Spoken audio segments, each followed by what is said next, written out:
Hello and welcome to the History of Russia. As usual, I'm Damon and this is episode 7, Go East Young Man, or Sviatoslav Part 1. Thanks for listening in.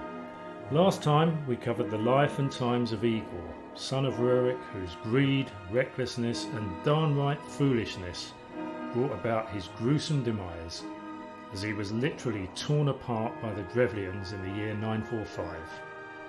And then we covered the regency of Olga, Igor's wife, who took over in Kiev, now the capital of the Rus lands in all but name, ruthlessly avenged her husband's death, carried out wholesale administrative reforms, converted to Christianity, and generally kept things on an even keel until her son Sviatoslav came of age. So in the next 2 episodes, yes, 2 episodes, we'll look at the life of Sviatoslav, starting today with his early years, his accession to power, his stance on religion, and his first military campaigns. And you'll probably be pleased to hear that there will be no mention of a raid on Constantinople, or Constantinople, as I almost said a couple of times in the last episode. And then in the second part, we'll look at his later campaigns, this time to the west in the Balkans. So guess what next week's episode's going to be called? And then his eventual demise, failure to establish a secure succession, and finally his reputation and legacy. Now, Sviatoslav is only going to be around until 972. I know, sorry for spoiling things. Which is a reign of only 9 years, so why does he get the 2-part treatment? Well, he crammed an awful lot into those 9 years, and I think that there's more to him than first meets the eye. His military successes resulted in the massive extension of Kievan territory, and at last the sources that cover the period are a little clearer, a little less patchy, and things just generally seem to add up, which means that I can go into things in a bit more detail and with a bit more confidence. Okay, Paidiom, let's meet Sviatoslav, and first off, what's in a name? Well, the primary chronicle proudly states that Sviatoslav was the first ruler of the Rus with a name of Slavic origin, as opposed to those of his predecessors, which were all Norse in origin. And this is backed up by some scholars who see the name of Sviatoslav as being composed of the Slavic root words for holy and glory, a construct that simply combines the names of Oleg and Rurik, whose names meant holy and glorious respectively in Old Norse. And this could be true, but there's no record of this particular name being used anywhere else prior to this period. And very little is known about Sviatoslav's childhood and early youth. His birth is recorded as being in the year 943, and we're told that he spent most of the 950s and maybe the very early 960s as a kind of figurehead or surrogate, safely tucked away up in Novgorod, maybe for his own safety, whilst Olga based herself in Kiev and looked after the day-to-day running of the Rus territories. It's also recorded that he was tutored by a Varangian named Asmud, and interestingly, this tradition of employing Varangian tutors for the sons of ruling princes survived well into the 11th century, and maybe served as a kind of touchstone with the values and traditions of the folks from the old country. And it's possible that Sviatoslav was not the only or the eldest son of child of Igor and Olga. The Rus-Byzantine Treaty of 945 mentions someone called Predslava, the wife of a certain Volodislav, as the noblest of Rus women after Olga. I was all scratching my head there. I was wondering why any of that would be in a treaty, but there we go. And some historians speculate that this Volodislav was actually Igor and Olga's eldest son and heir, who died at some point during Olga's regency, whilst others indicate that Sviatoslav had a number of sisters who either died young or whose names simply weren't recorded, but like so much else in this period, we don't really know. Anyway, as he got into his late teens and early 20s, Sviatoslav started to get impatient with going through the motions up in Novgorod, and he was starting to spend more and more time with his druzhina, which roughly translated means company or brotherhood. And they would go off raiding neighbouring villages and tribes and fighting with anyone who happened to get in their way. And according to the primary chronicle, he travelled light. No wagons or any other unnecessary paraphernalia, just horses and weapons. And apparently he cooked no meat. Instead, he cut off small strips of horseflesh, game or beef to eat after roasting it on the coals of an open fire. And he didn't have a tent. Rather, he'd spread out a horse blanket underneath him, and he'd set his saddle under his head, and all of his retinue did likewise. So what do we make of this? Well, young Sviatoslav and his cronies seem to have been a bit hardcore. They sound like the kind of people that you would stay away from as much as you could.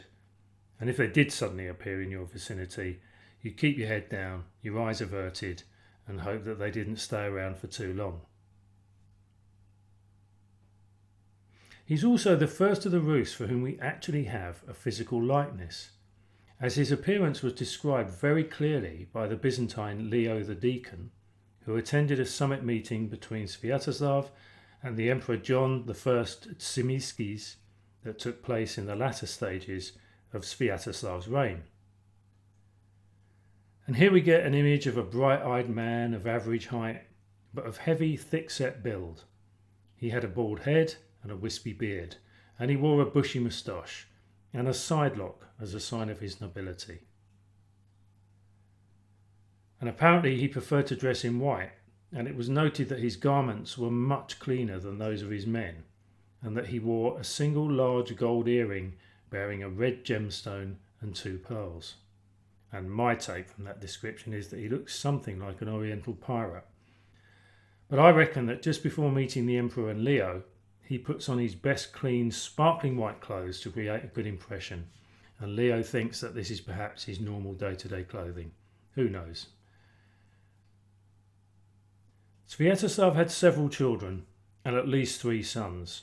There was Yaropolk, who was born in 952, which is unlikely as his father was only 9 if we accept the year of birth as 943 for Sviatoslav. And Oleg, born in around 957, when Sviatoslav was 14, which is just about possible, and we're told that the mother of both of these sons was his wife Predslava. And then we have Vladimir.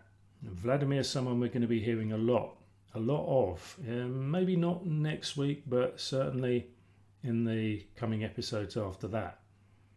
Vladimir was born in either 958 or 959. His mother was a woman called Matusha. And not just Vladimir, we'll hear more about all 3 sons in the next episode, but certainly in the episodes after that, Vladimir takes a star turn. Okay, let's backtrack a bit. Revisit a chunk of what we covered last week, but in a little bit more detail. So Sviatoslav's mother Olga visited Constantinople in the year 957, when Sviatoslav was around 14 years old, and she supposedly converted to Orthodox Christianity at the court of the Byzantine Emperor Constantine Porphyrogenitus. And the Porphyrogenitus means born in the purple, which means that he was born when his father Leo was already emperor, even though he was technically illegitimate, so work that one out. And we speculated, or at least I did, as to what the real reasons for this visit were, particularly as when Olga returned to Kiev, she had a couple of goes at trying to persuade her son to also convert. And remember, he said that he couldn't because his men would laugh at him. Anyway, she tried again, and he continued to refuse, and actually for the rest of his life he remained a die-hard pagan. But importantly, he stated that he wouldn't persecute anyone else who did convert. Then, again as I said last week, 2 years later, 959, Olga sends envoys to the court of the Holy Roman Emperor Otto I, and these envoys request that he appoints a bishop and priests for the Rus nation. And so a further 2 years down the road, in 961, Bishop Adalbert of Magdeburg was sent to Kiev to fulfill the earlier request. But before he could really settle into the job, he was expelled from Kiev by the now 18-year-old father of 3, Sviatoslav. So what do we make of this? Well, to me there's a hint that the deal between Olga and Constantine appears to have been conditional upon a further conversion to Christianity, starting maybe with Sviatoslav himself and then with Byzantine help the rest of Kievan Rus, but that when this wasn't going completely to plan, the Byzantines started to get cold feet and maybe lost interest. So because of that, Olga decides to get help from Otto, but crucially, by the time that Adalbert arrived to start the ball rolling in 961, the political dimension in Kiev had dramatically changed, and Sviatoslav and his party were now in the ascendancy, and Olga and her group were pushed into the background with a "thanks mum, I'll take it from here." So, and here's the point I've been labouring towards for the last few minutes. Why did Sviatoslav make this move in either 960 or 961? Well, it could simply be that he's 18, as mentioned. He's officially come of age, and probably he's being spurred on by his druzhina to take what is rightfully his, so that they can all get on and put their more adventurous plans into action. And more of those adventurous plans in a minute.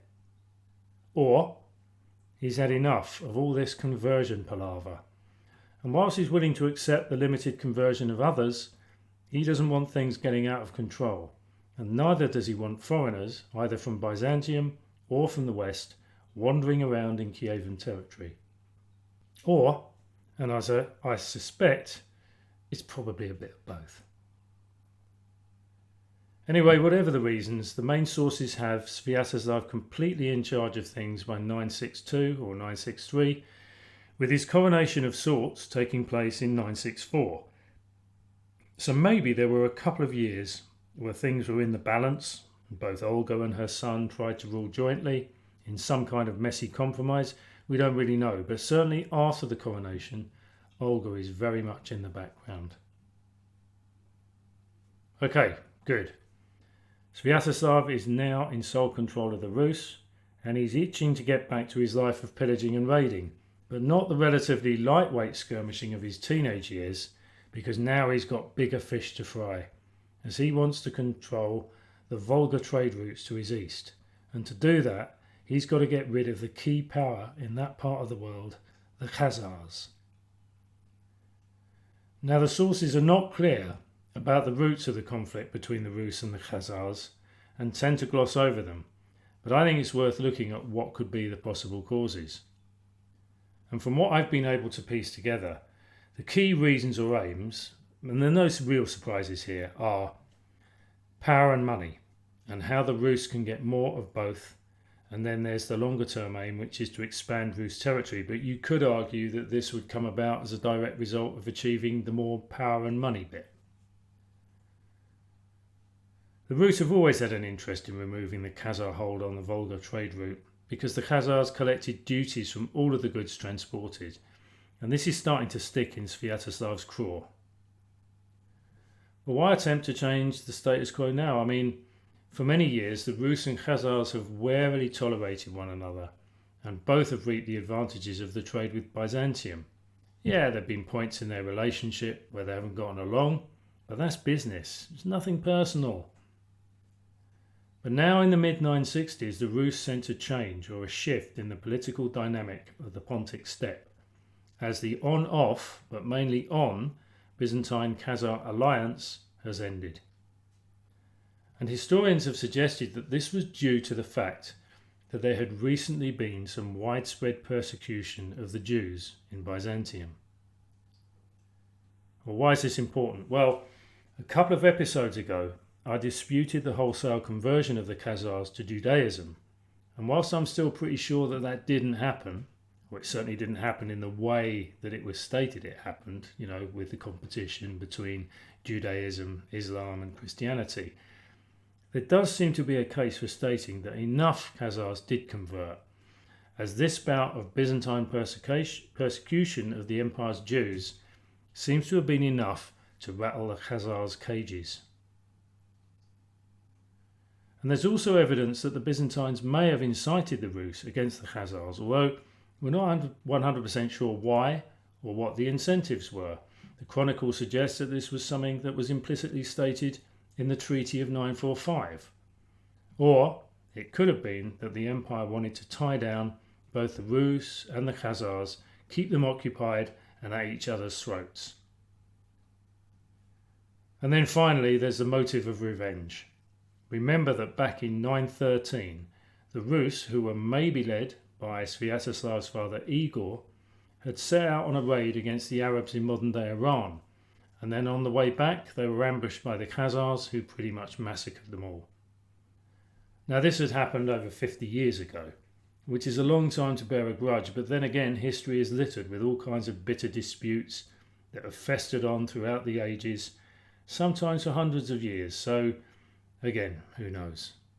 But with all of that said, I'm sticking with money, power, and with an undercurrent of Byzantine interference. Anyway, that's enough pontificating for one episode. We're told that Sviatoslav kicks things off by trying to rally the East Slavic vassal tribes of the Khazars to his cause, and that any who would not join him were attacked and forced to pay tribute to the Kievan Rus instead. According to a legend recorded in the primary chronicle, Sviatoslav sent a message to the chiefs of these tribes consisting of the single phrase, "I want," or, probably better, "I'm going to come at you," which you have to agree is direct, to the point, and leaves very little room for misinterpretation. And so, with these peoples either on his side or effectively neutered, he kicked off the main event in 965, using mainly Pecheneg mercenaries, who we are told were persuaded by both the Rus and the Byzantines that it would be a good idea to be involved, and they attacked the key allies of the Khazars, the Volga Bulgars. And then once the Bulgars had been effectively taken out of the game, the main Rus horde swooped down on the Khazar settlements of Sarkel and Kerch.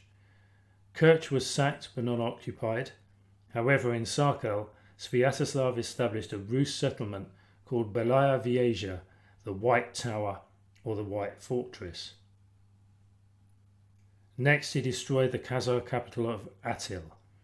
And to get a picture of what destroyed actually meant, we have the following quote from someone who visited the region soon after the Rus campaign had ended. And I quote, "The Rus attacked, and no grape or raisin remained, nor was a single leaf left on a branch." Which does paint a picture of sorts, but surely leaves out some of the more pertinent and obvious details related to the sacking of a so-called city. But I'll leave that to your imagination. And then finally the Rus sack and destroy a place called Samandar, but Sviatoslav sees no need to occupy the Khazar heartlands because he can see that the Khazars, who have long been on the wane, are effectively finished as a regional power. Although having said that, some do remain on the fringes of their former territory and are reported to have still been around in the early 13th century. So the campaign's finished. On his way back to Kiev, and almost as an afterthought, Sviatoslav chose to strike against a people called the Ossetians, who were distant relatives of the Sarmatians that I mentioned back in episode 2, and just for the fun of it, he forced them into subservience too. So this lightning-fast, brutal, and highly effective destruction of Khazar imperial power paved the way for Kievan Rus to dominate all of the north-south trade routes through the steppe and across the Black Sea, routes that formerly had been a major source of revenue for the Khazars. And the success of the campaign led to increased Slavic settlement in the region, which greatly changed the demographics and culture of this historically transitional area. But having said all of that, there is some date-based controversy, as the exact chronology of Sviatoslav's Khazar campaign is uncertain, with some scholars questioning the order in which the Khazar settlements were attacked, and others stating that the period in which the campaign took place was from around 964 until 969. I doubt that that was the case though. We pretty much know, and you'll find out next week, that Sviatoslav was back in Kiev and on his way to the Balkans in 967, or at the latest 968. But like I've said, we'll cover that in further detail next time. I said at the beginning of this episode that there was more to Sviatoslav than met the eye. But as we progressed through the first half, I was wondering whether or not to believe the hype, as it seemed to me that we were dealing with, at best, an immature, irresponsible troublemaker, and at worst, a hardcore thug with psychopathic tendencies a la Tony Soprano. But then, just as now, some people have to grow up fast, and I have to admit that whilst the takeover in Kiev and the refusal to convert, coupled with the plan to take out the Khazars, may have seemed spontaneous knee-jerk actions, it now appears that all of these events were based on a clear grasp of the geopolitical landscape and form part of a well thought out strategy or master plan. And just on the point of conversion to Christianity, surely an irresponsible thug would have had no interest in not persecuting those in Kiev who decided to go down the righteous path. And then finally, the speed and ruthlessness of the Khazar campaign itself, which I think shows more of the same cool strategic thinking and planning. Take out or neuter the vassal tribes, keep the Volga Bulgars occupied, and then go for the jugular. And we should also note that he's been successful in other departments. He's got at least 3 sons who can keep things going in the right direction long term. But there is a slight area of concern though, because maybe Sviatoslav has just been too successful. Certainly too successful for the Byzantines, who I'm sure probably expected and would have preferred the Rus and the Khazars to become occupied in a lengthy stalemate with both sides becoming weakened. So it's back to the drawing board for the Empire, who now need to come up with a plan to keep the Rus occupied and out of their hair. But that's not going to be easy, as Sviatoslav's stock has risen massively and his confidence is sky high. And that's where we'll leave it for this week. Next time we'll see if the results of this Byzantine strategic planning can come up with something, anything, that keeps the Rus busy. Plus we'll get to see Olga's swan song, and there'll also be a bit of a problem with the Pechenegs, who see an opportunity for making trouble while Sviatoslav is away campaigning in Bulgaria. Okay, before I go, just a quick reminder that the podcast website is historyofrussia.podbean.com, and this week I'll be adding a map showing Sviatoslav's eastern campaigns and a new timeline listing the accepted dates for those that have been ruling the Rus thus far. And then if you want to get in touch, then you can in a number of different ways, and it'd be great to hear from you. So via the website, or you can now comment or follow me on Twitter at HistoryRussia1, or follow me or subscribe, follow on whichever platform you listen in on. And then of course there's good old email, which is nordicworld@outlook.com. So bunged a lot of information at you there. I'll put it all in the notes for the episode that I'm going to post in a couple of hours' time. And if you're feeling generous, it would be really great if you could leave me a rating or a review on Apple Podcasts. This kind of thing really helps. I know it's a bit onerous, but it really does help to make the podcast more visible. Okay, hope you enjoyed listening. That's it for this episode. Join me next time for Sviatoslav Part 2. And then stay safe, look after yourself, and I'll see you soon.